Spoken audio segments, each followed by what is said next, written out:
सभी का नमस्कार। जैसा कि आप देख पा रहे हैं, हम यहाँ पे बात करेंगे स्कूल व्याख्याता पेपर सेकंड यानी भूगोल के ऊपर।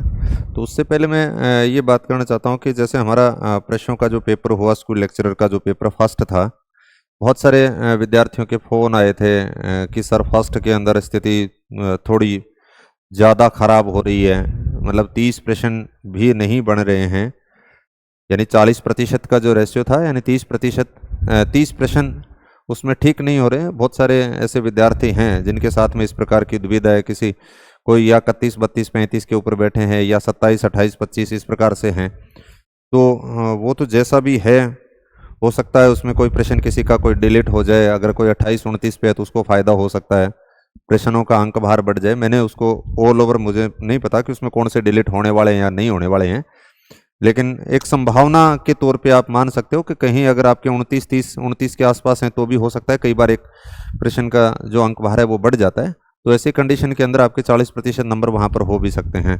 लेकिन ऑल ओवर जहाँ तक मुझे नज़र आ रहा है कि अगर 30 32 35 प्रश्न अगर वहाँ पर कर लिए, या किसी के कुछ विद्यार्थी के दुके ऐसे भी हैं जिनके 40+ वाले हैं, तो वो तो बहुत कम है।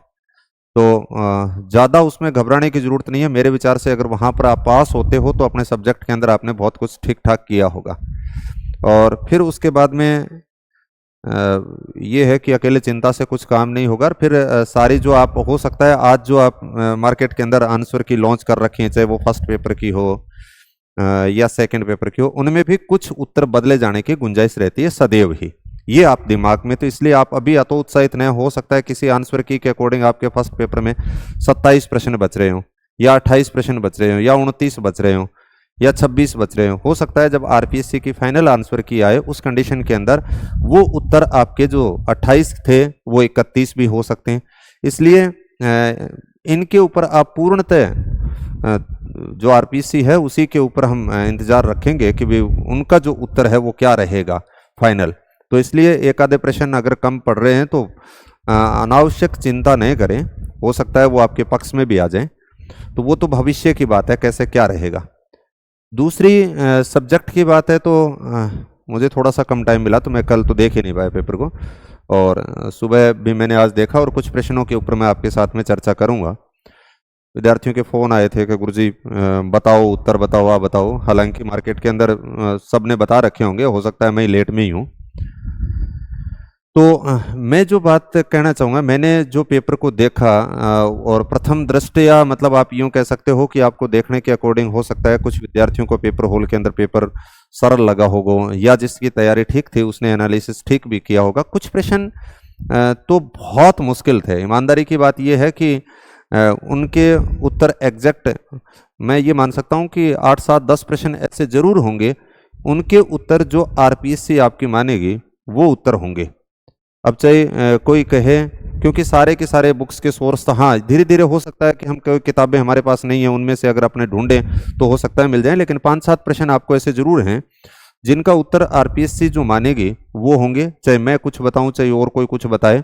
हाँ, एक अनुमान अपने ये कह सकते हैं कि भी 50-50 के उत्तर के ऊपर अपने पहुंच सकते हैं कि शायद इन दो में से कोई एक के ऊपर जाकर के संभावनाएं होती हैं, चाहे वो कथन कारण का प्रश्न हो, चाहे के दुके और भी इस प्रकार के प्रश्न है जिसके ऊपर हम बात करेंगे। तो 5 7 प्रश्न ऐसे जरूर हैं, और मैं ये मानता हूँ कि चाहे पढ़ने वाला हो चाहे पढ़ाने वाला हो, इसमें 8 7 10 प्रश्न ऐसे हैं जो वास्तव में बहुत मुश्किल थे, और वो नहीं आ रहे हैं, किसी को नहीं आ रहे हैं। तो उनको अगर आप छोड़ के आए तो भी कोई बुरी बात नहीं है कि उनको छोड़ देना चाहिए। वहाँ पे जब नेगेटिव मार्किंग होती है तो हम जब प्रश्न अटेम्प्ट करते हैं तो जो बिल्कुल ही हमें नहीं आता है तो उसको हमें छोड़ देना चाहिए।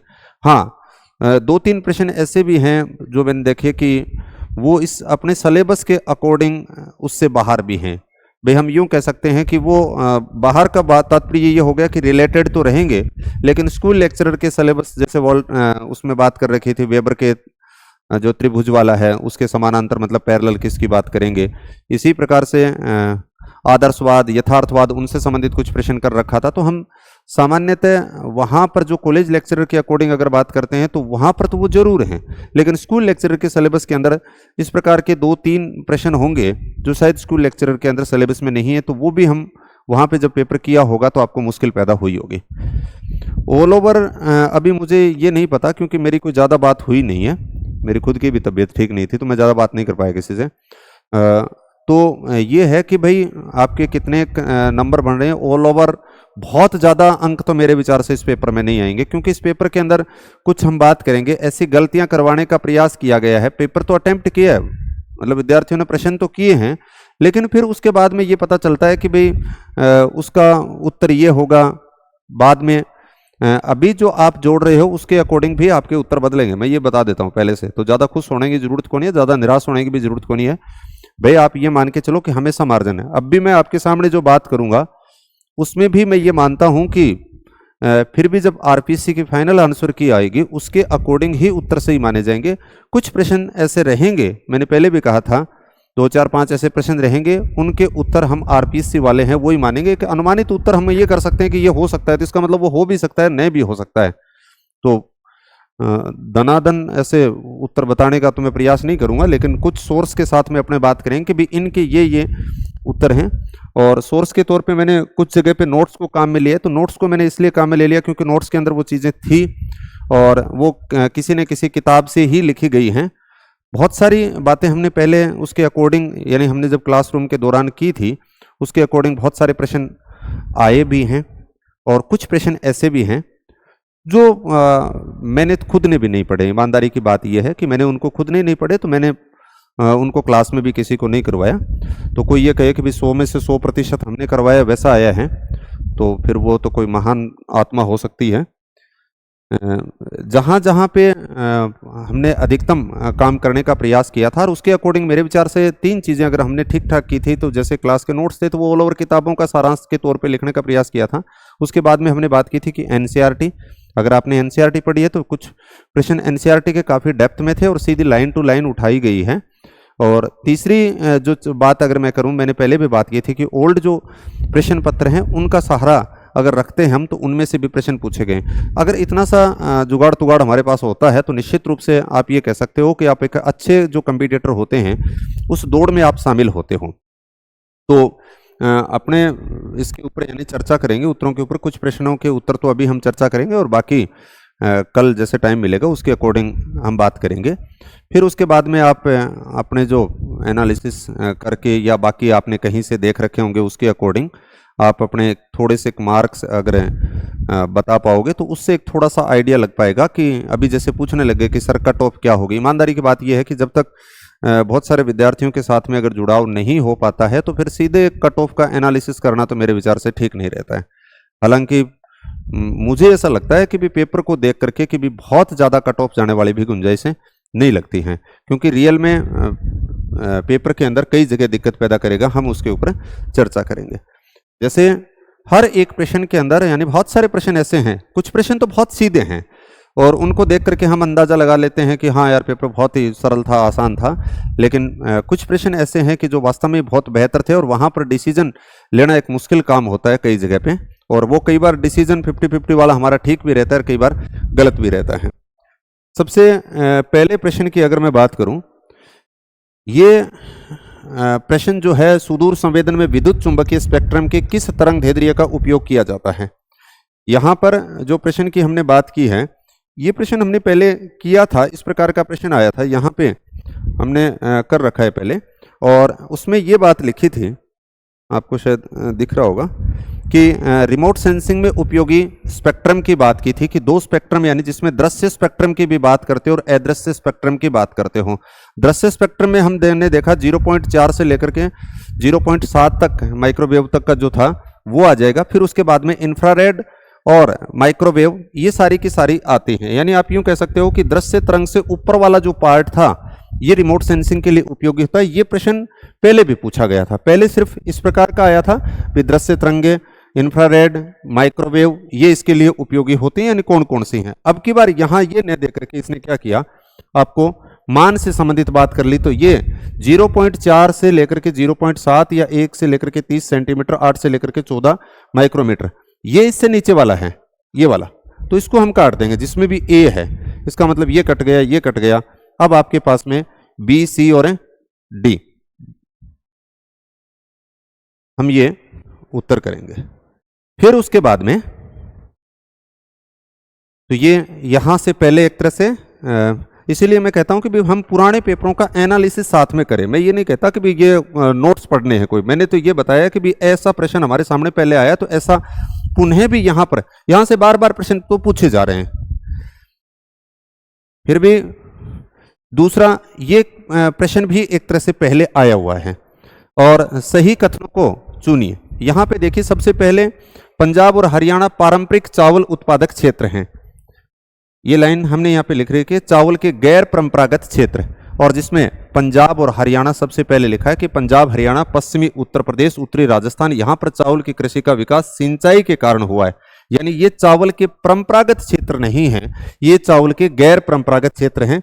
इसका मतलब आपका जो पहला स्टेटमेंट था वो गलत है, हमें तो सही कथन चुनने। तो अब आपने देखा भाई कई बार आपको कुछ नहीं आ रहा हो, सिर्फ एक ही ऑप्शन आ रहा है, उससे ही हम प्रश्न कर पाते हैं। देखो एक ऑप्शन के तौर पे यानी आपको पता चला कि जहां पे ए लिखा है वो गलत है, इसका मतलब 2 नंबर में ए लिखा है, 4 नंबर में ए लिखा है, 1 नंबर में भी ए लिखा है। अब आपको बी और सी के ऊपर ज्यादा चिंतन करने की जरूरत भी नहीं है। गेहूं हिमालय की उच्च भूमि में वर्षा आधारित फसल है, ठीक है। यानी भारत में चाय बागान की शुरुआत 1840 के दशक में हुई थी, यह भी प्रश्न पहले से आया हुआ है और एनसीईआरटी की ही लाइन है आपकी। ये देखिए कि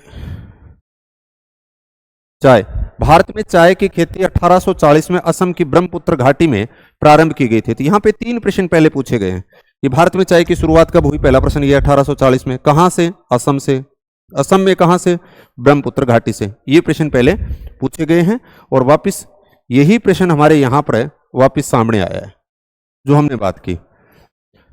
तो अच्छा प्रश्न बनाए, ऐसी कोई बात नहीं है कि भी 3-3 स्टेट में से। जब मैंने पहले भी क्लास के अंदर कहता कई बार टेस्ट लेता जदे टाबर आंसर ला जाए गुरु जी ये सारा के इसे में बहुत सारे प्रश्न आपको दे रखे हैं, A B C, B C, A B, ये तो फिर भी ठीक है। आगे वाले टाइम में मुझे ऐसा लगता है कि आपके सामने ऐसे मिलेंगे केवल एक कथन ठीक है, 1 2 ठीक है, 1 2 3 ठीक है। एक तो ये पैटर्न आता है, दूसरा पैटर्न कितने कथन सही हैं, 1 2 3, ऐसा भी आ सकता है।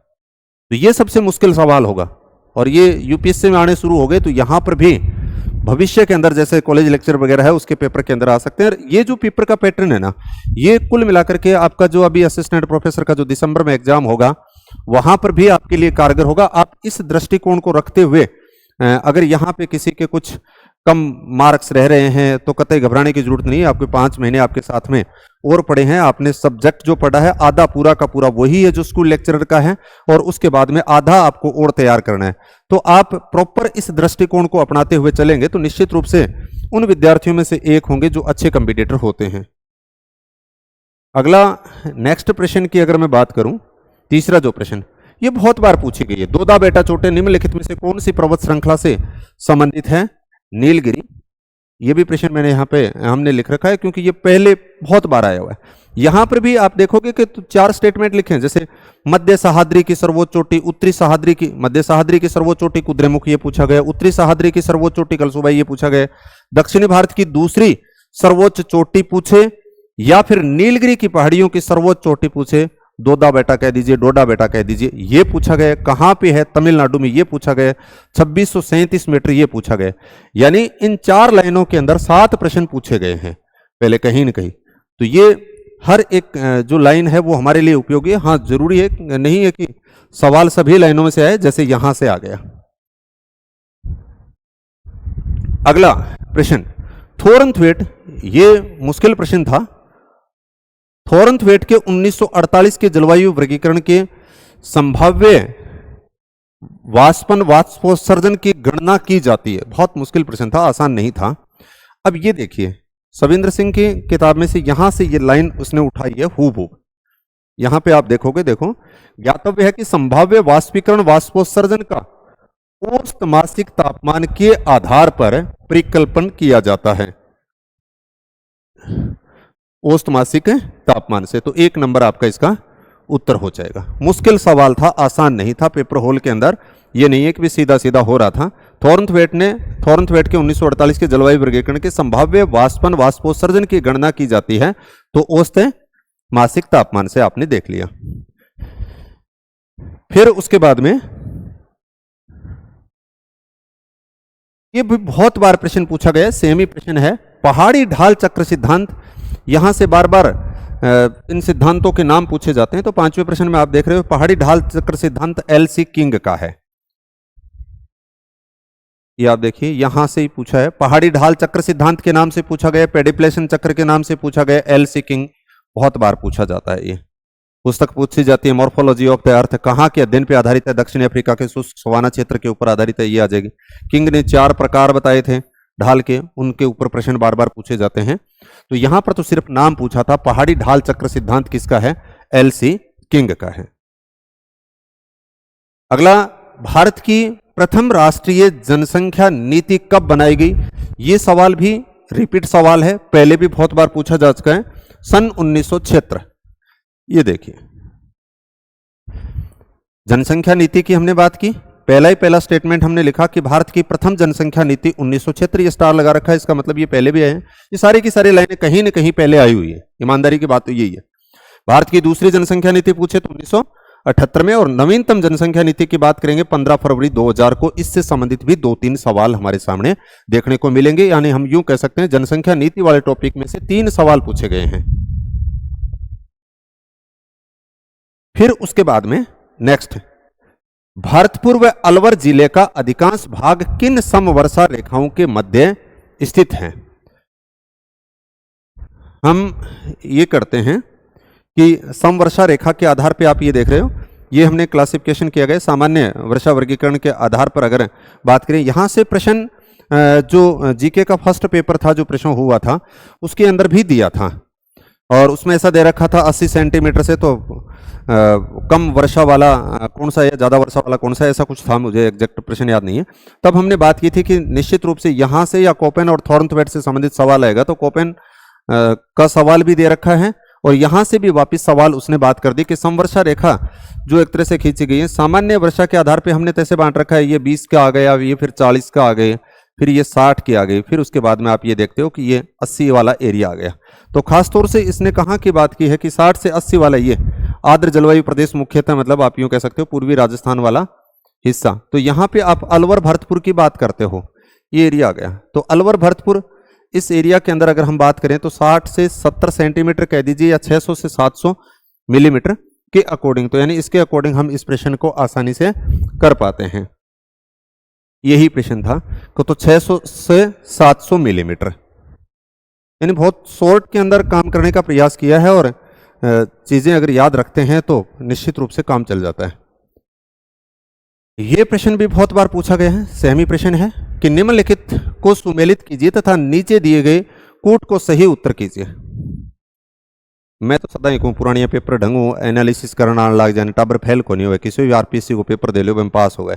उसके अलावा अगर अतिरिक्त प्रश्न आते हैं, बहुत टेढ़े मेढ़े आते हैं, तो वह न पढ़ना रहा नावे न पढ़ाना रहा नावे, कोई फर्क कौन पड़े बहु। तो ज्यादा टेंशन लेने की चिंता करने की जरूरत को नहीं हुए। अब निम्नलिखित को सुमेलित कीजिए तथा नीचे दिए गए कूट का सही उत्तर का चयन कीजिए। ये बहुत बार पूछ लिया गया, जैसे मांडो की पाल फ्लोराइड। डी के अंदर अगर आप देखोगे,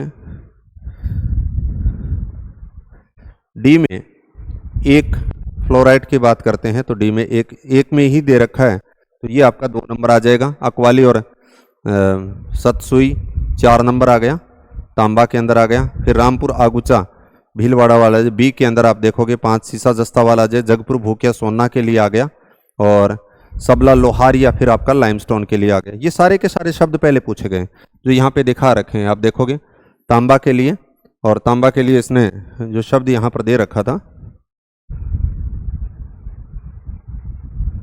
अक्वाली और सतकुई है।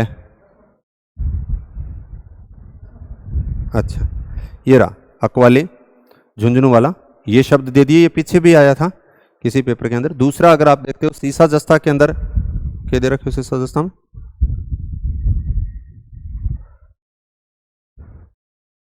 सीसा जस्ता में हमसे पूछा था है रामपुर आगुचा। तो सीसा जस्ता के अंदर आप देखोगे तो रामपुर है, आगुचा आ गया भीलवाड़ा वाला, और फिर उसके बाद में आगे आपके दे रखा है सीसा जस्ता सोना, सोना के अंदर अगर आप देखते हो तो भूकिया जगपुरा, यहाँ से ये दे दिया, और फ्लोरस्पार या फ्लोराइट अगर बात करें तो यहाँ से ये दे दिया मांडो की पाल। तो चारों के चारों यानी शब्द पूर्व में पूछे गए पेपर वाले वही हैं, सेम, और ये आपने ठीक किया होगा, कोई दिक्कत नहीं है। फिर ये प्रश्न बहुत शानदार है, और इसकी अगर मैं बात करूं कि नीचे दिए गए, नीचे दो कथन दिए गए, एक को कथन ए और दूसरे को कारण आर के रूप में दर्शाया गया है। देखो कथन में लिखा है कि पृथ्वी के भौगोलिक और चुंबकीय उत्तर के बीच विसंगति पाई जाती है। ये बिल्कुल ठीक है बात। तो भाई हमने यहाँ पे लिखी चुंबकीय विसंगति की बात की कि पृथ्वी के चुंबकीय अक्ष तथा भौगोलिक उत्तरी और दक्षिणी अक्ष के मध्य कोणीय झुकाव को चुंबकीय विसंगति कहते हैं। दूसरी जो बात है, विभिन्न काल की आग्नेय चट्टानों के चुंबकत्व में भिन्नता पाई जाती है, ये बात भी ठीक है। अब रही बात जो यहां पर इसके उत्तर की, मैं तो ये मानता हूं कि इसका उत्तर जो है वो जो आरपीएससी मानेगी वो होगा, क्योंकि स्टेटमेंट तो दोनों ठीक हैं, स्टेटमेंट तो दोनों ठीक हैं। अब आपके लक के ऊपर है कि वो इसकी व्याख्या की बात कर रहा है या नहीं कर रहा है। तो इसका निर्धारण आप डाउटफुल के तौर पे ये मानेंगे, और साफ सुथरा अगर लिखा हुआ मिलेगा तो मैं भी बता दूंगा, नहीं तो इंतजार मूलतः मतलब आरपीसी का जो उत्तर होगा उसका रहेगा, चाहे कोई कुछ भी बताए।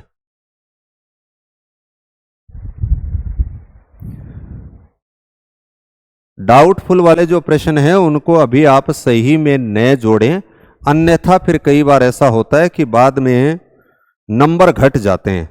और अगर ये डाउटफुल वाले आप अगर नेगेटिव मार्किंग के तौर पे काट देते हो तो उसके बाद में आपके सदैव नंबर बढ़ते हैं, घटने की कोई संभावना नहीं रहती है। पहले ज्यादा राज्य होने की जरूरत को नहीं हुआ। निम्नलिखित उपागमों को कालक्रम के अनुसार व्यवस्थित कीजिए तथा कूट से सही विकल्प का चयन कीजिए। यहां से बार बार प्रश्न आ रहा है, ये 12वीं क्लास की जो एनसीईआरटी जो है मानव भूगोल वाली, उसी में से ये दिया गया है, और यही सारणी यहाँ पे एक तरह से बनाई गई है। ये पिछली बार भी स्कूल लेक्चरर में प्रश्न आया था, इस बार भी आया है, और यहां से इस बार तो 2 प्रश्न आए हैं, यानी 2 क्वेश्चन इसी भाग से आए हैं। ये जो मैंने यहाँ पे लिख रखी है, ये नहीं है कि भी नोट्स में है तो नोट्स के अकॉर्डिंग बात है, ये एनसीईआरटी की ही हूबहू एक तरह से बात की गई है। तो यहाँ पर यही है, अन्वेषण और विवरण की बात की गई है, प्रादेशिक विश्लेषण की बात की गई है, और शायद क्षेत्रीय विभेदन की बात की गई है, ये रहा क्षेत्रीय विभेदन, और स्थानिक संगठन। ये 4 हैं, और इनको इसने क्रम से पूछा है। तो पहले भी हम क्लास के अंदर जब बात करते थे, मैंने पहले भी कहा था, पिछली बार यहां से आए थे और संभावना निश्चित रूप से बनती है, तो इस बार भी यहां से इसी एक ही पार्ट से 2 प्रश्न आपके बने हैं। आगे भी बनेगा, कॉलेज आलम भी होगा, और ध्यान कर लियो। ये रहा, तो इसका उत्तर जो है वो आपका 2 नंबर ये हो गया, बी यानी स्थानिक संगठन की बात कर ली हमने। 2 नंबर क्या हो गया, 1 मिनट, नीचे दिए गए कालक्रम के अनुसार व्यवस्थित कीजिए। सबसे पहले अन्वेषण और विवरण, अन्वेषण और विवरण सी 3 नंबर, और फिर उसके बाद में दूसरा आपका प्रादेशिक विश्लेषण डी, और फिर उसके बाद में तीसरा आपका जो है वो ये आप देख लीजिए, क्षेत्रीय विभेदन और स्थानिक संगठन। क्षेत्रीय विभेदन ए आ गया, और स्थानिक संगठन कहां पे रह गया, बी। तो यानी 3 नंबर इसके अंदर उत्तर आएगा।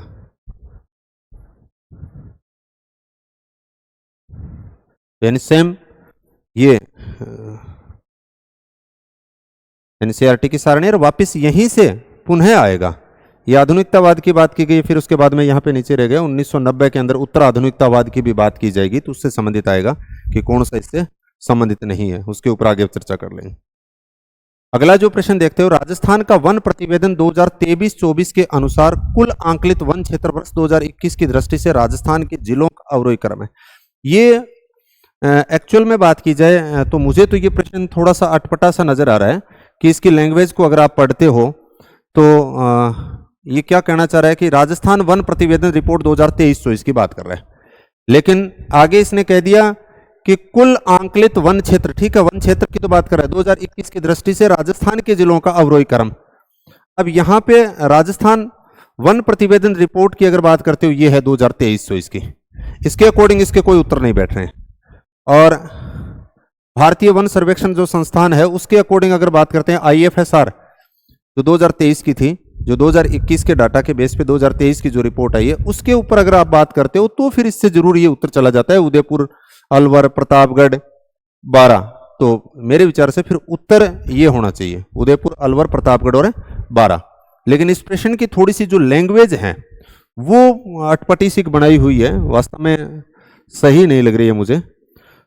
लेकिन इसके अकॉर्डिंग अगर हम जब इनमें से अगर उत्तर का चूज करेंगे तो फिर उदयपुर, अलवर, प्रतापगढ़ और बारां का कर लेंगे। फिर उसके बाद में नेक्स्ट जो बात की गई है, भारत में प्रथम मास्टर प्लान किस शहर के लिए तैयार किया गया, यह भी पहले आया हुआ है। और यह रहा, भारत में सर्वप्रथम मुंबई नगर का मास्टर प्लान 1915 में तैयार किया गया। 1915 भी पूछा गया है और मुंबई भी पूछा गया है। यानी मास्टर प्लान की बात की, किसी भी नगर की वर्तमान दशा में सुधार और भावी विकास को सही करना, यह भी प्रश्न पूछा गया। इसका उद्देश्य क्या है, तो हम यहां पर यह देख लेंगे कि भारत में प्रथम मास्टर प्लान किस शहर के लिए तैयार किया गया, मुंबई के लिए।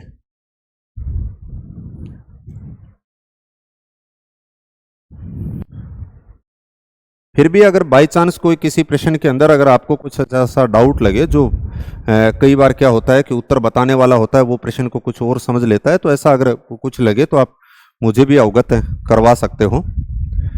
कोशिश मैं ये करूंगा कि मेरी तरफ से उनके उत्तरों को ठीक दिया जाए, लेकिन फिर भी संभावना रहेगी एक आध प्रश्न के अंदर किसी प्रकार के अप डाउन की सिचुएशन रह सकती है। तो निम्नलिखित में से कौन सी बनास की सहायक नदी नहीं है, ये पूछा है। ये भी प्रश्न बार बार आया हुआ है, सेम उसी प्रश्न की। और हमने प्रश्नों पे बात की थी, जब पहला पेपर आया था तब भी सहायक नदियों की बात कर रहे थे, तो उस समय भी मैंने कहा था कि कल वाले पेपर के अंदर भी ये देखने को मिलेगा। तो मैं तो तुक्का ही मारूं, कोई जरूरी को नहीं, मैंने पूछ के कौन बना हुआ है मतलब पेपर। मैं तो एक आइडिया के तौर पर आप गैस लगाए करेगा ना कि जब ऐसा पूछा है तो वो एग्जामिनर निश्चित रूप से इस टॉपिक के इर्द गिर्द जब घूम रहा है तो निश्चित रूप से वहां पर है। और कॉलेज वाले में भी देखने को मिलेगा, ये मैं बता देता हूँ, यहाँ पर इस प्रकार के आसपास। क्योंकि पिछले 4-5 पेपरों के अंदर आप अलग अलग जो पेपर लिए गए आयोग के द्वारा, उसमें नदियों से संबंधित इस प्रकार के प्रश्न बनाए जा रहे हैं। तो यहां पर भी हो गया। तो ये आ गया कि निम्नलिखित में से बनास की सहायक नदी कौन सी नहीं है, तो बनास की बेड़च है, मेनाल भी है, कोठारी भी है। तीनों ये शब्द पहले ही पूछे गए, तो बेड़च आ गया आपका, कोठारी आ गई, और फिर इसके बाद में एक ये था मोरेल, ये रहा मोरेल भी है। कौन सी नहीं है, तो आपने देखा मोरेन यहां पे लिखा है, ये देखो मोरेन, यानी ये किसकी है, माही की है। ये सारी की सारी सहायक नदियां, और ये इस प्रकार के जो प्रश्न पूछे गए हैं और उन्हीं को एक तरह से व्यवस्थित करने का प्रयास किया गया कि भी किस प्रकार से यहां से प्रश्न, हालांकि आप लोगों ने अपने हिसाब से अच्छा किया होगा। ये देखो कि निम्नलिखित में से कौन सी बनास की सहायक नदी नहीं है, तो हमने बता दिया कि मोरेन नहीं है, ये उत्तर होगा। मोरेल ये यहां पे बताई दी, ये आपकी ये रही मोरेल।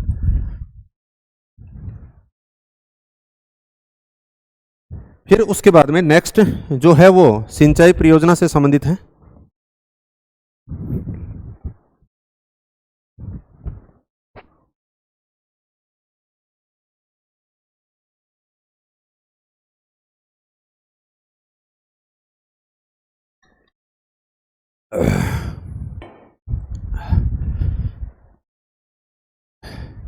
ये सवाल भी पहले पूछा गया, कहीं कहीं फिर पूछेड़ा किसा को नहीं। कुछ सवाल ऐसे हैं जो बिल्कुल ही नए हैं, जो नहीं पूछे गए हैं, और वह कोनिया में मैंने तो आपने ही कोनिया में लहासी, ये बहुत बार पूछी गई है। लहासी 12 वाली ये ठीक है। काला तीर लिफ्ट यानी धौलपुर के अंदर, ये देखो ये दोनों यहाँ पे, ये लहासी 12, लहासी, हंदेरी, हथियादे, परवन, बैथाली, बिलास, ये सारी। और ये तो 2 बार आ गया आज प्रश्न आगे। ये लहासी और बिलास किसकी सहायक नदियां हैं, इस प्रकार से आगे आपको प्रश्न और मिलेगा। नदी वाले टॉपिक में से आपको 2 सवाल मिल गए, सिंचाई घाटी परियोजना से संबंधित 2 सवाल मिलेंगे। तो इन टॉपिकों में से 2-2 सवाल बने। फिर अगला धौलपुर की ये रही काला तीर, ये भी बहुत बार यानी स्टार लगा रखा है। काला तीर ये भी धौलपुर की परियोजना यानी बहुत बार पूछी गई है। अब इस प्रश्न के अंदर आपने क्या देखा कि लहासी ठीक है, यानी बी वाला ऑप्शन है वो, तो बी वाला तो अब आपको देखो ये और ये सभी में अगर आपको लहासी नहीं भी आ रही है ना, तो भी आपको ये तो पता चल गया कि भाई 12 के अंदर है, क्योंकि ये चारों के अंदर दे रखा है। अब अगर आपको एक ऑप्शन आ रहा है सिर्फ इतना ही, काला तीर लिफ्ट, तो कहां पे है? धौलपुर के अंदर डी, क्योंकि डी और किसी में नहीं है, न इसमें है, न इसमें है, न इसमें है। तो कई बार जब अपने कहते हैं ना कि भाई सिर्फ एक चीज अगर अपने को आती है तो भी उत्तर आ जाता है, तो वो यही तरीका है। अब आपने देखा कि यहाँ पे ये तो एक तो अपने आप ही हो गई लासी, अगर आपने नहीं पढ़ के गए थे तो भी आपको ये पता चल गया कि ये तो 12 की है, क्योंकि चारों में दे रखा है। अब आपको ये छांटना था कि भाई काला तीर लिफ्ट परियोजना सिर्फ आपने एक ही शब्द पढ़ा था धौलपुर के अंदर, तो डी आप देख लीजिए, ये जो प्रश्न का स्वरूप बनाया गया उसमें और किसी में नहीं है, तो 3 नंबर उत्तर जो है वही आ जाएगा। अब नेक्स्ट जो प्रश्न है वो हमारा ये है, ये काफी मुश्किल सवाल है, और मुझे तो ऐसा लगता है कि इस क्वेश्चन का उत्तर जो आरपीसी मानेगी वो होगा डायरेक्ट किताब के अंदर सीधा, इसके ऊपर चर्चा नहीं की गई है, बाकी और ढूंढने का प्रयास करेंगे किसी और बुक के अंदर। ऊपरी वायु में व्यापारिक पवनों के तापमान व्युत्क्रमण साधारणतः जुड़े होते हैं। अब ये अगर प्रश्न की अगर बात करें तो मैं तो थोड़ा सा आइडिया मेरे अकॉर्डिंग अनुमान इससे लगा सकते हैं कि जब वायु नीचे उतर रही है तो संपीड़न के कारण गर्म होने लगती है, जिससे इस परत में नीचे, क्योंकि तापमान प्रतिलोमन के जब हम प्रकार करते हैं तो 3 प्रकार के तापमान प्रतिलोमन की बात की गई है, और उसमें तीसरा जो एक तो हमने प्रवाही की बात की, एक अप्रवाही की बात की, एक यांत्रिक की बात की। तो यांत्रिक जो प्रतिलोमन है उसको 2 भागों में बांटा गया, अवतलन प्रतिलोमन और विक्षेप और सैवनीय प्रतिलोमन। अब इसमें ये जो दिखा रखा है एक डायग्राम कि अवतलन और रुदोषम उष्म वायु व्युत्क्रमण स्तर दिखा रखा है, यहाँ पे थोड़ी सी बात किताब के अंदर इस प्रकार जरूर दी गई है कि ये प्रतिलोमन विशेषकर से प्रतिचक्रवातीय दशाओं के साथ देखने को मिलता है। तो हो सकता है इसके बेस पे अगर कुछ हुआ उत्तर तो यहां पर आपके सामने ये आ सकता है उष्ण कटिबंधीय क्षेत्रों के गर्म प्रतिचक्रवातों से, और अन्यथा मैं इसके ऊपर ये नहीं है कि भी 100% ये उत्तर होगा, इसको आप अपना सही नहीं जोड़ें, इस प्रश्न को आप अपना तो गलत ही मान के चले। चाहे हाँ बात यह है कि भी आप ये मान सकते हो कि इसको आप डाउट में डाल दीजिए, और उसके बाद में मेरा तो तरीका ये होता है कि इसका 1/3 और काट देता हूं मैं, तो मेरे से तो अगर कोई कॉपी चेक करवाता है तो फिर उसके बाद में अगर ये सही हो जाता है तो आपके 2 नंबर मिल जाएंगे, अन्यथा 1/3 आपके पहले कटे हुए थे तो फिर आपको घाटा होगा नहीं। हालांकि ज्यादातर विद्यार्थी कॉपी ऐसे चेक करते हैं और मैंने देखा है कि 30-30 नंबर घट जाते हैं, और 10-15 तो बहुत सारा अंक घटे हैं। इस प्रकार से घटते हैं। 4 अलग अलग लोगों की आंसर की देखेंगे, उसमें से जिसके अकॉर्डिंग जो प्रश्न ठीक होता जाएगा वो अपना ठीक मान लेते हैं। वे जहां पे प्रश्न में डाउट आ रहा है निश्चित रूप से उस प्रश्न के अंदर कुछ तो लोचा है, यानी कहीं न कहीं कुछ तो दिक्कत है, तो इसलिए उसके ऊपर जो आपको करवाने वाले हैं वो श्योर नहीं है, या तो आपको ठीक है भाई किताब के अंदर अगर आपको सोर्स एकदम सही ढंग से अगर वो मिल जाता है तो फिर तो कोई इश्यू नहीं होता है, फिर तो आप उसको प्रश्न को फिर बताने वाला चाहे मैं कुछ बताऊं अगला कुछ बताए उससे कोई फर्क नहीं पड़ेगा। लेकिन अब ये एक अनुमानित बेस पे है कि भी मैं होता तो मैं इस प्रकार से कर लेता, हो सकता है वो मेरा भी गलत हो, लेकिन मेरे अकॉर्डिंग मैं इसको ये करता, क्योंकि मैं तो इस समझ के बेस के ऊपर ये जो डायग्राम हमने बना रखा है यहां पर, हालांकि ये डीएस लाल के अंदर आप देखोगे उसके अंदर इस प्रकार का डायग्राम बनाया गया, उसमें ये बातें की गई हैं, तो उस बेस पे संभावित ये मान सकते हैं, लेकिन आप इसको सही नहीं मान करके चलें कोई भी विद्यार्थी भी, मेरी तो आग्रह यही है।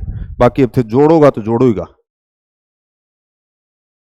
अगला बालाघाट, ये पहले से बहुत बार पूछा गया सीधा प्रश्न, मतलब एक तरह से बालाघाट मैग्नीज उत्पादन पट्टी भारत के निम्नलिखित में से किस राज्य में स्थित है? ये प्रश्न यहां से बालाघाट, छिंदवाड़ा, मांडला ये कई बार पूछे गए हैं।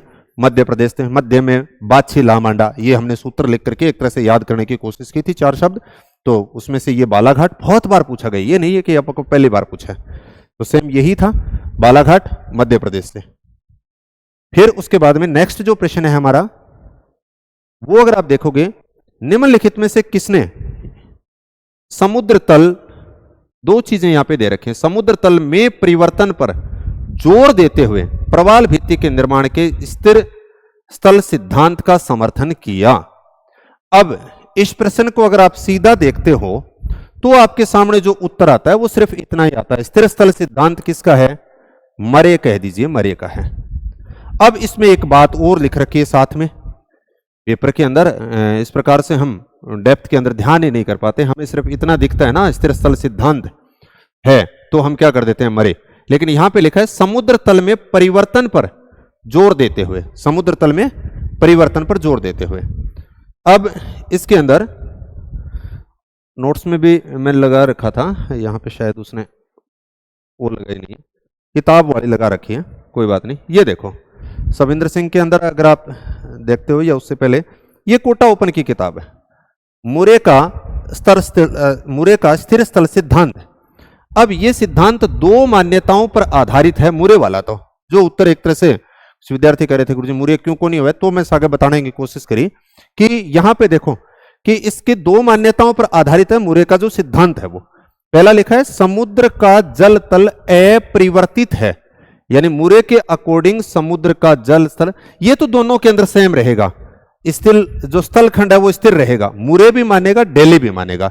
डेली क्या कहता है, डेली अपने जो सिद्धांत की जो शुरुआत करता है वो 1915 में प्लिस्टोसिन हिमयुग की बात करता है, और वो ये बात करता है कि उस समय हिमकाल के समय समुद्र तल है वो 33 से लेकर के 38 फेदम तक नीचे गिर जाता है, और जैसे ही फिर बाद में वापिस इस प्रकार से आएगा, तो इसका मतलब समुद्र तल में वहां पे मूव हो रहा है। इसके अंदर समुद्र तल का परिवर्तन नहीं दिखाया गया, समुद्र तल अपरिवर्तित है। और दूसरा स्थल से, ये जो आपका प्रश्न था यहां पर भी अगर आप वापिस इसको सविंद्र सिंह की किताब में भी देखते हो ना, तो यहां पर भी लिखी है ये शब्द कि देखो सागर तल तथा स्थल स्थिर होते हैं मुरे के अकॉर्डिंग। देखो मरे ने अपने सिद्धांत का प्रतिपादन 1880 में किया और उन्होंने ये बताया कि प्रवाल 30 फेदम की गहराई पर पनप सकते हैं, सागर तल तथा स्थल खंड स्थिर होते हैं। तो इसने दोनों के ही स्थिर होने की बात कर रखी है, और इसमें आपने बता दिया कि समुद्र तल कह दीजिए, सागर तल कह दीजिए, सी लेवल में परिवर्तन पर जोर दिया है। तो इसने कतई परिवर्तन पे जोर नहीं दिया, तो परिवर्तन पे जोर किसने दिया है, डेली ने। यहां पे चित्र नहीं लगाया मैंने, नोट्स के अंदर भी ये जो डायग्राम था वो इस प्रकार से हमने इस प्रकार से बनाया हुआ है कि 33 फेदम तक इस प्रकार से गिर जाता है, फिर वापस इस प्रकार से ऊपर चला जाता है। तो ये बहुत शानदार प्रश्न था, और पेपर हॉल के अंदर मेरे विचार से बहुत सारे विद्यार्थियों का ये गलत हुआ होगा, क्योंकि गलत होने का उस कंडीशन का रीजन ये था कि हम सिर्फ इतना ही पढ़ के जाते हैं स्थिर स्थल सिद्धांत किसका है, मुरे का। तो ये आप पढ़ना चाहें तो आप किताब में जाकर के पढ़ सकते हैं, बहस करने की कोई जरूरत नहीं है, किसी का गलत हो सकता है किसी का सही होगा। ये बहुत पॉपुलर सा प्रश्न है, प्रश्नों वाले के अंदर भी अरावली की चोटियां आई थी, उससे पहले भी आई है, और पिछले कई पेपरों के अंदर देखते हो आप, 5-7 पेपरों के अंदर देखोगे लगातार अरावली की चोटियां और दर्रों से प्रश्न आ रहे हैं। वही अरावली की चोटियों का भी आया है, अरावली के दर्रे का भी आया है। तो यहां पर निम्नलिखित में से अरावली पर्वत की चोटियों की ऊंचाई का सही क्रम क्या है। अगर आपको दो भी आ रही है ना तो भी बैठ जाएगा, उसके बाद में फिर कोई दिक्कत नहीं आएगी। यहां पर ये देखो, हालांकि हमने तो 25-26 करवाई थी, यहां तक 26 तक कर रखी है, लेकिन अगर आपको दो आती है ना, ये रही रघुनाथगढ़ और ऋषिकेश, शायद ये लिख रखी है ना, ये रही रघुनाथगढ़ और ऋषिकेश। फिर उसके बाद में अगर आप आते हो तो तारागढ़, फिर आगे जाकर के यहां पर आती है तारागढ़, तो इस जगह पे, तो वहीं पर उससे नीचे नागपानी आएगी आपकी। तो ये आ गया रघुनाथगढ़ और ऋषिकेश, और यहां से बार बार प्रश्न पूछे जा रहे हैं। और मैं ये बता देता हूं, बाकी जो असिस्टेंट प्रोफेसर वाला पेपर होगा उसमें भी निश्चित रूप से इनके इर्द गिर्द आपको सवाल देखने को मिलेगा, क्योंकि बनबीर हुए अठा की कंफ्यूज हो वही हुए। जब आपको ये पता चल चुका है कि इस एरिया से प्रश्न बार बार किए जा रहे हैं, तो आप इनको एक अपने हिसाब से कोई सूत्र बना के किए जोड़ तोड़ करके याद रख लो, ठीक रहेगा। तो यहां पर जो इसका उत्तर होगा, तो ये कहता हो गुरु जी उत्तर बता दो सीधा, ज्यादा ज्ञान ना जड़ो। रघुनाथगढ़, ऋषिकेश, तारागढ़ और नागपानी, यानी 4 नंबर इसका उत्तर हो जाएगा 18वें का। ये भी था 19वां मेन स्प्रिंग ऑफ सिविलाइजेशन, बहुत बार किताब पूछी गई है। ये कोई नोट्स में मतलब वो कौन है कि अपना नोट्स में, लेकिन मेरे कहने का मतलब है कि ये जो 5 में से 4 किताबें जो यहां पे लिख रखी है, ये इनके ऊपर स्टार स्टार लगा रखे हैं। एल्सवर्थन हटिगटन की जो किताब है mainspring of civilization, civilization and climate, pulse of Asia, principle of human geography और प्रजातियों के लक्षण, तो ये ऊपर वाली जो 4 किताबें हैं वो बार बार पूछी जा रही हैं। तो यहां पर ये किताब पूछी है कि मेन स्प्रिंग ऑफ सिविलाइजेशन, यही प्रश्न था किसकी है, हंटिंगटन की। फिर उसके बाद में ये सामान्य एक तरह से स्थिति और विस्तार से संबंधित जो टॉपिक है भारत का, उससे संबंधित ही प्रश्न है। भारत म्यांमार की अंतर्राष्ट्रीय सीमा के साथ में लगे हुए भारत के राज्यों का सही समूह कौन सा है? हमने सूत्र भी किया था सबके साथ में, यहां पे अरुणा मम्मी लिखा होगा, ये रहा अरुणा मम्मी। अरुणाचल, ना से नागालैंड, मैं से मणिपुर, मी से मिजोरम, यानी म्यांमार के साथ में इन 4 राज्यों की सीमाएं लगती हैं। यही सेम प्रश्न था। तो ये रहा अरुणाचल प्रदेश, नागालैंड, मणिपुर और मिजोरम, 3 नंबर जो ऑप्शन दे रखा है। तो ये भी प्रश्न एक तरह से सबके साथ में जो इस प्रकार की सीमाओं से प्रश्न पूछे जा रहे हैं बार बार, तो यहां पर भी यही प्रश्न पूछा गया है। अगला अगर आप देखोगे तो ये है महोगनी वृक्ष, ये भी बहुत बार पूछा गया। भाई महोगनी वृक्ष किसके अंदर आता है? तो यहां पर ये लिख रखा है हमने पहले से कि उष्णकटिबंधीय सदाहरित वन, और उष्णकटिबंधीय सदाहरित वनों से संबंधित ये भी पूछे गए हैं।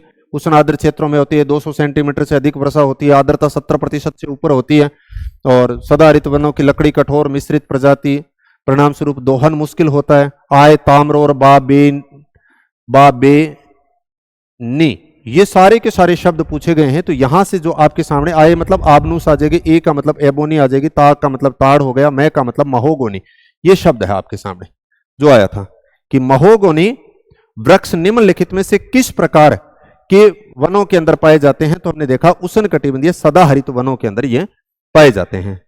वो सूत्र घणो रिटायर्ड हो आपने। फिर उसके बाद में नेक्स्ट प्रश्न की अगर बात करें, टेलर के अनुसार ये हमने सामान्य जो प्रजातियों की, यहां से प्रजातियों से संबंधित 2 प्रश्न आए हैं। एक तो ये टेलर वाला आ गया और एक परिभाषा पूछी गई है प्रजाति की। तो ये जो टेलर वाला प्रश्न था वो हमने सीधा नहीं किया था भाई, हमने तो ऑल ओवर शीर्षक सूचकांक की बात की थी। लेकिन टेलर के अनुसार निम्नलिखित में से कौन सी प्रजातियों की 75 से अधिक शीर्षक सूचकांक रखती हैं? तो ये बीसी जाट की किताब के अंदर हूबहूब दे रखा है ग्रिफिथ टेलर के अंदर। आप ये देखो कि निग्रिटो है, इनकी 68 से 70 है, और ऑस्ट्रेलाइड है ये 74 से 78 है, नॉर्डिक जो है वो 80 से 82 है, अल्पाइन 82 से 84 है। तो यहां पर जो उत्तर आपका होगा अल्पाइन और नॉर्डिक, ये आ जाएगा। काफी गहराई वाला सवाल है, ऐसा नहीं है कि सीधा साधा सवाल है, क्योंकि ग्रिफिथ टेलर के अकॉर्डिंग उसने बात की थी कि शीर्षक सूचकांक रखती है 75 से ऊपर वाले। यानी हम ये तो पहले भी पूछा गया है कि ग्रिफिथ टेलर ने कितने भाग के अंदर बांटा, तो हम बताते हैं कि 7 भागों के अंदर बांटा। ये प्रश्न मुझे ध्यान में नहीं आया कि पहले इस स्वरूप का इनसे संबंधित पूछा था या नहीं, तो एक कारण मैं ए डाटा कभी रटवाया को नहीं क्लास के अंदर, क्योंकि अब निश्चित रूप से ये है कि अब जब ये आप मान के चलो कि आगे जब आपको कोई कॉलेज वगैरह का पेपर देखने को मिलेगा तो इस क्राइटेरिया से आपको वापस प्रश्न मिल सकता है, और इस क्राइटेरिया के अकॉर्डिंग हो सकता है इस बार आपसे 80 से कम वाला पूछ ले, ऐसा हो सकता है, या फिर केसों के आकार के आधार पर बात कर रखी है वो पूछी जा सकती है, या फिर नासा सूचकांक की जो बात है वो पूछी जा सकती है। तो ये थोड़ा सा जब प्रश्न पूछ लेते हैं तो उसके बाद में आपको थोड़ा सजग रहना चाहिए कि इस क्राइटेरिया से आगे ऐसे प्रश्न बन सकते हैं। तो ये आगे जो आपके 4-5 महीने बाद में, 5-6 महीने बाद में जो पेपर होने वाला है उस कंडीशन के अंदर आप यहां से जरूर अलर्ट रहें। अब सही हुआ है तो बहुत ही अच्छी बात है। ये 2022-23 में ये बहुत कम विद्यार्थियों का मेरे विचार से सही हुआ होगा, क्योंकि पहली बात तो गलती यहीं पे हो गई कि ज्वार का डाटा याद करके गए थे, और हम कुछ ही फसलें हैं जो प्रमुख उनकी उत्पादकता याद करते हैं, बाकी उत्पादन ही याद करते हैं कि किस फसल का, जैसे गेहूं की बात करें, चावल की बात करें, या ज्वार की बात करें, मक्के की बात करें, उनका सर्वाधिक उत्पादन कहां से होता है ये बात करते हैं। उत्पादन का मतलब तो ऑल ओवर कितना उत्पादन हुआ, उत्पादकता का मतलब प्रति हेक्टेयर प्रति बीघा कितना हुआ है, ये बात की गई है। तो यहां पे उत्पादन का जिक्र नहीं किया गया, यहां पे उत्पादकता की बात की गई है कि ज्वार की उत्पादकता सर्वाधिक है। ये मेरे को जितने भी विद्यार्थी मिले हैं उनमें से अधिकांश विद्यार्थियों का गलत है, क्योंकि तुक्के बेस पर सही हो रही है तो वह अलग बात है। उत्तर इसका चित्तौड़गढ़ होगा। ये आप यहां पर ये डाटा लगा रखे हैं, एग्रीकल्चर स्टैटिकल रिपोर्ट 2022-23 के अकॉर्डिंग अगर आप इस रिपोर्ट को पढ़ते हो तो उसमें इसका उत्तर दे रखा है चित्तौड़गढ़, वहां से आप इसको देख सकते हो।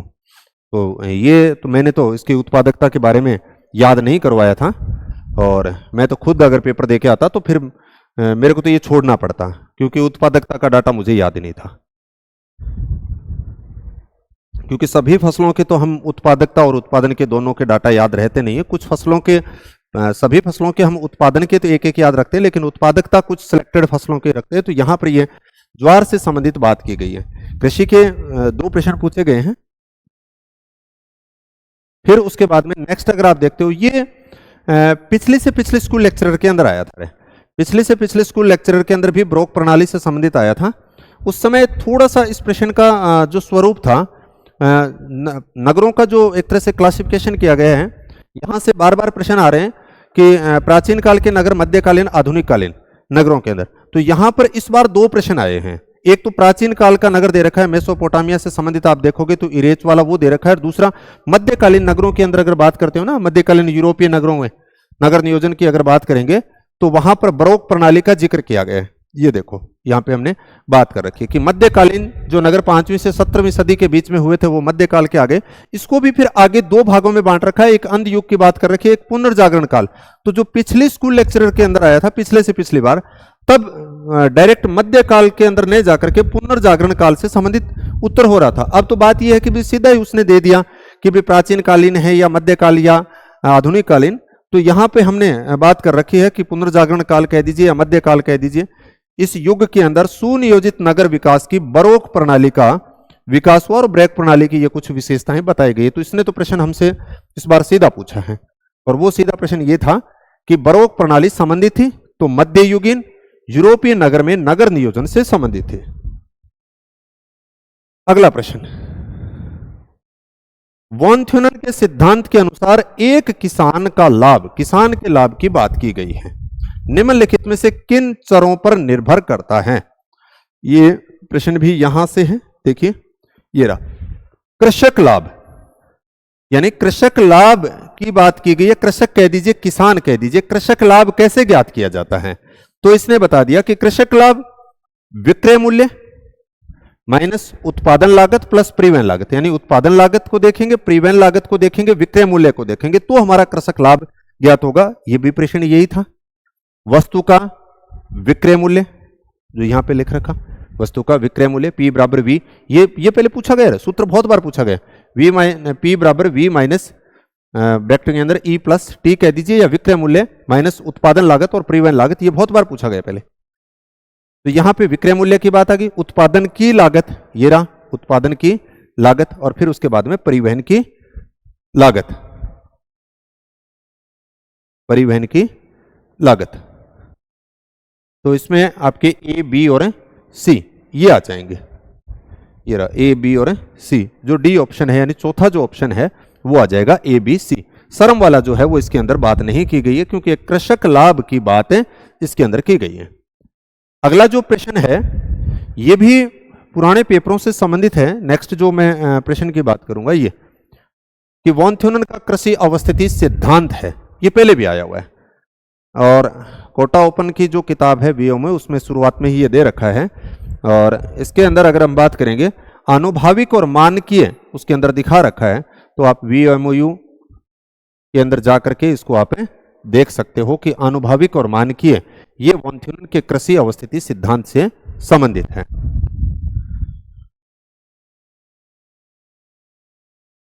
यहां पे लिख दिया VMO। अब नेक्स्ट जो प्रश्न है वियना सर्कल। देखो इस प्रश्न का उत्तर भी मैं ये मानता हूं कि जो RPSC मानेगी उस प्रश्न को आप माने। आप अभी इसको अपना मेरे विचार से सही करके न चले जब तक आपके पास में किताबों के अकॉर्डिंग, क्योंकि मुझे तो ज़्यादा टाइम मिला नहीं इसलिए मैं इसको डिटेल में तो देख नहीं पाया। जो स्वयं विवेक के अकॉर्डिंग अगर अपने प्रश्न करते हैं उसके अकॉर्डिंग अगर मैं बात करूं, या थोड़ी बहुत चीज़ें जैसे पढ़ी हुई हैं उसके अकॉर्डिंग यहाँ पर बात करते हैं, तो ये एक तरह से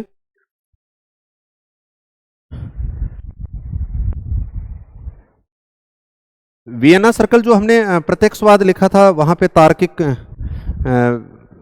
की बात की गई है। तार्किक प्रत्यक्षवाद जो वियना से संबंधित है, हो सकता है उसी से संबंधित हो गई है। तो इस परिकल्पना का परीक्षण अनिवार्य रूप से होना चाहिए, ये मुझे ठीक लग रहा है मेरे विचार से। इसने पूछा है कि संबंधित नहीं है तथ्य आनुभाविक साक्ष्यों से समर्थित होते हैं, ये भी बात ठीक लग रही है। और ज्ञान मूल्य युक्त होना चाहिए, ये भी बात मुझे ठीक लग रही है। ये मेरे विचार से 3 नंबर है, नहीं होना चाहिए, ज्ञान तत्व मीमांसा से युक्त होना चाहिए। बाकी इसका उत्तर मैं डिटेल के अंदर अगर हम देखेंगे तो शायद मिल जाए, अन्यथा अभी के अकॉर्डिंग जो आरपीएससी मानेगी उस उत्तर को आप मान करके चले। ये तो मैंने मेरा उत्तर माना है कि भी ये ठीक होगा शायद। तो ये अनुमानित उत्तर के तौर पे हमने बात की। जनगणना 2011 के अनुसार भारत में क्रमशः न्यूनतम और अधिकतम जनसंख्या घनत्व वाले राज्य, ये भी बहुत बार प्रश्न पूछा गया है। अब इसमें 2 एक साथ में पूछ लिए, यही आ गए। अधिकतम जनसंख्या घनत्व वाले राज्य के अंदर बिहार की बात करेंगे 1106, ये पहले पूछा गया। और न्यूनतम जनसंख्या घनत्व वाले राज्य की बात करेंगे तो अरुणाचल प्रदेश हो गया, जो 17 व्यक्ति दिखा रखा है। ये भी बहुत बार प्रश्न यहां से पूछा गया, आगे भी इस प्रकार से प्रश्न पूछे जाते हैं।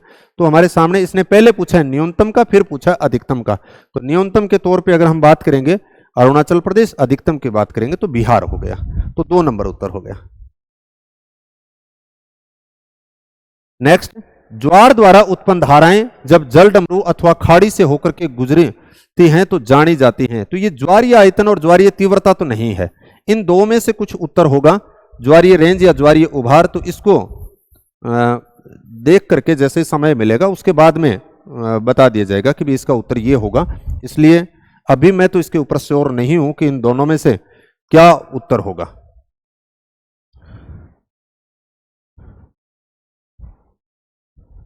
फिर उसके बाद में राष्ट्रीय जनसंख्या नीति 2000 के मध्यकालीन लक्ष्य के अनुसार कुल प्रजनन दर, ये कई बार पेपरों के अंदर आया हुआ प्रश्न है, सेम ही वही प्रश्न है। और ये 2.1 शिशु प्रति महिला की जो बात की गई है कि भी किस प्रतिस्थापन स्तर तक लाना था, तो 2.1 शिशु प्रति महिला के अकॉर्डिंग लाना था। ये कई बार आया और ये स्टेटमेंट 2 बार आ गया।